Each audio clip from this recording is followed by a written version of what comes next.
grew up in Brooklyn. I immigrated here when I was 7 from Ukraine.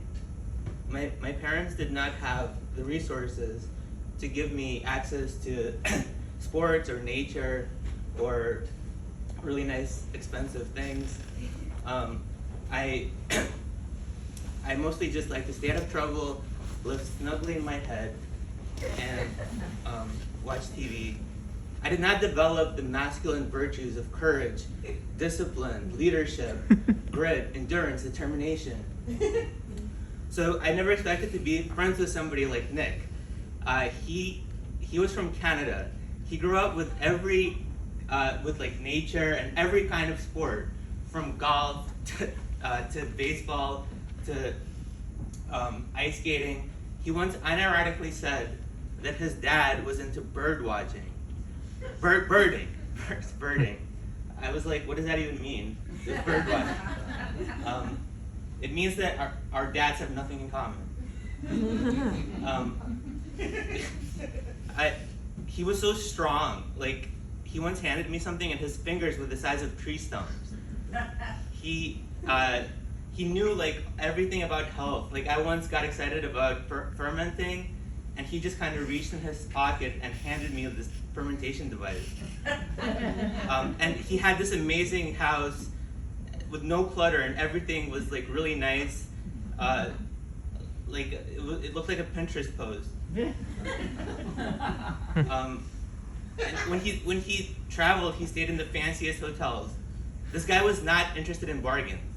He, as much as I denied myself, he indulged. He once gave me an extra pair of like climbing pants, and from REI or something. And I was like, I looked at them and I was like, I would never buy this. And to this day, they're my favorite possession. So like, I felt like we had this kind of healthy kind of male camaraderie, like you hear about in personal development podcasts. Like he took an interest in me. He asked me about myself. He pushed me out of my comfort zone. It was like having my own personal Joe Rogan, complete with Brazilian Jiu-Jitsu.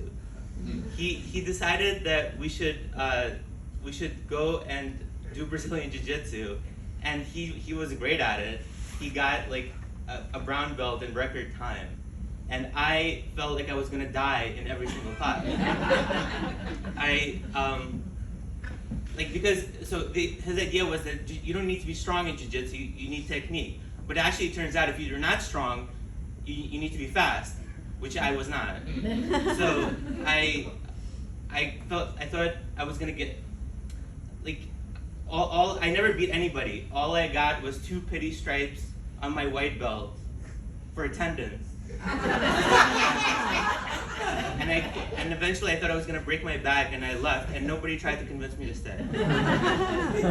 But Nick wasn't done with me. He decided it would be a good idea to go to Thailand to learn scuba diving. I knew this was a bad idea because I already done this with an instructor, and I came out of the water with my nose bleeding because I can't equalize. So we got to scuba diving, and the first day was theory. So you think I would be good at that, but no, because they were. I remember they were teaching us how to check our own gas tank, and I was thinking, how could they expect me to do this? What if I get it wrong?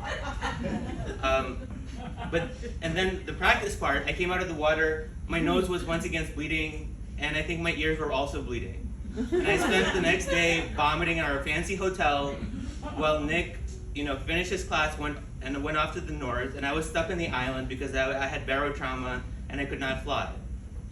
But Nick was not done with me yet. So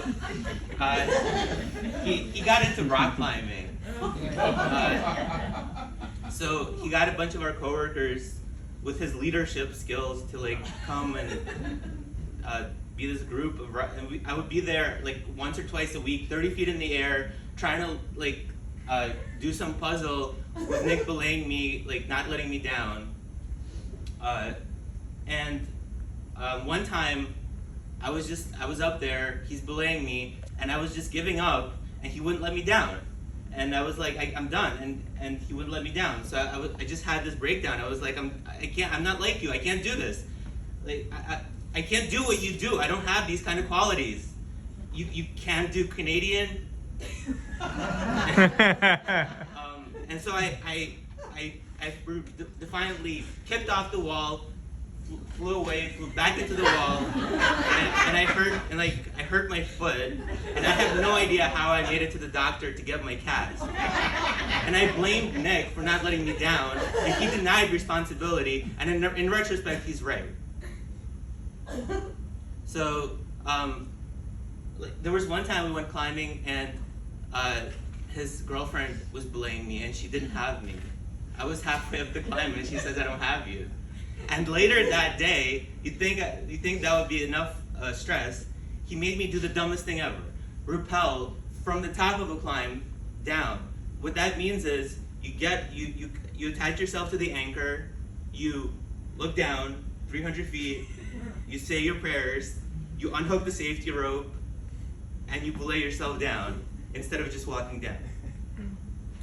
Anyway, so when COVID hit, Nick moved to the woods of North Carolina, where he belongs, and there was nobody left to push me into trauma and injury.